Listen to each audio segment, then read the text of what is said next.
ಸೈಯದ್ ಕಿರ್ಮಾನಿ ಹೆಸರು ಕೇಳಿದವರು ಬಹಳ ಕಡಿಮೆ. ಭಾರತ ತಂಡದ ಅತ್ಯುತ್ತಮ ವಿಕೆಟ್ ಕೀಪರ್ ಆಗಿ ಕಾರ್ಯನಿರ್ವಹಿಸಿದ ಇವರು 1949 ಡಿಸೆಂಬರ್ 29ರಂದು ಹೈದರಾಬಾದ್ನಲ್ಲಿ ಜನಿಸಿದರು. ನಂತರ ಬೆಂಗಳೂರನ್ನ ತಮ್ಮ ಕರ್ಮಭೂಮಿಯಾಗಿಸಿದರು. ಕರ್ನಾಟಕ ರೈಲ್ವೇಸ್ ಮತ್ತು ರಣಜಿ ತಂಡಗಳಿಗೆ ಆಡುತ್ತಿದ್ದ ಕಿರ್ಮಾನಿ ಅವರು 1971, 1974 ಹಾಗೂ 1975ರ ವಿಶ್ವಕಪ್ ಕ್ರಿಕೆಟ್ನಲ್ಲಿ ಭಾರತ ತಂಡವನ್ನು ಪ್ರತಿನಿಧಿಸಿದರು. ಟೆಸ್ಟ್ ಕ್ರಿಕೆಟ್ಗೆ ನ್ಯೂಜಿಲೆಂಡ್ನಲ್ಲಿ ಪಾದಾರ್ಪಣೆ ಮಾಡಿದ ಇವರು ತಮ್ಮ ಎರಡನೆಯ ಟೆಸ್ಟ್ ಇನ್ನಿಂಗ್ಸ್ನಲ್ಲಿಯೇ 6 ವಿಕೆಟ್ಗಳನ್ನು ಪಡೆದು ವಿಶ್ವ ದಾಖಲೆಯನ್ನ ನಿರ್ಮಿಸಿದರು. ಆಟ ಅಂದಮೇಲೆ ಉತ್ತಮ ಹಾಗೂ ಕಳಪೆ ಇದ್ದೇ ಇರುತ್ತದೆ.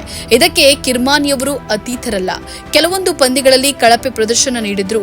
1983ರಲ್ಲಿ ಕಪಿಲ್ ದೇವರು ಅವರ ನಾಯಕತ್ವದಲ್ಲಿ ನಡೆದ ಭಾರತದ ಪಾಲಿನ ಐತಿಹಾಸಿಕ ವಿಶ್ವಕಪ್ ಪಂದ್ಯದಲ್ಲಿ ಅತ್ಯುತ್ತಮ ಪ್ರದರ್ಶನವನ್ನ ನೀಡಿ ಭಾರತದ ಗೆಲುವಿಗೆ ತಮ್ಮ ಕೊಡುಗೆಯನ್ನ ನೀಡಿದರು.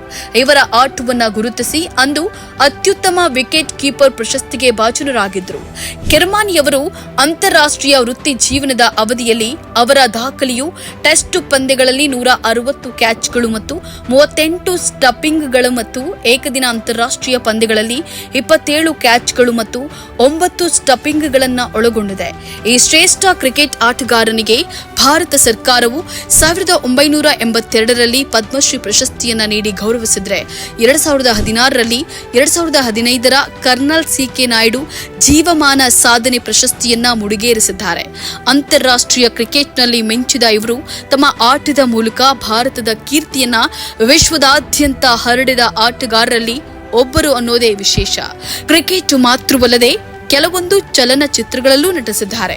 ಇದೀಗ ತಮ್ಮ ನಿವೃತ್ತ ಜೀವನ ಸಾಗಿಸುತ್ತಿರುವ ಪ್ರಸಿದ್ಧ ಕ್ರಿಕೆಟನಿಗೆ ಕನ್ನಡ ಮುಸ್ಲಿಂ ಒಕ್ಕೂಟವು ಹಾರ್ದಿಕ ಅಭಿನಂದನೆಗಳನ್ನು ಸಲ್ಲಿಸುತ್ತದೆ. ಈ ತರಹದ ಕುತೂಹಲಕಾರಿ ಮಾಹಿತಿಗಾಗಿ ಕನ್ನಡ ಮುಸ್ಲಿಂ ಒಕ್ಕೂಟ ಫೇಸ್ಬುಕ್ ಪೇಜ್, ಇನ್ಸ್ಟಾಗ್ರಾಮ್, ಯೂಟ್ಯೂಬ್ ಅನ್ನ ಸಬ್ಸ್ಕ್ರೈಬ್ ಮಾಡಿ, ಲೈಕ್ ಮಾಡಿ, ಕಮೆಂಟ್ ಮಾಡಿ, ಶೇರ್ ಮಾಡಿ.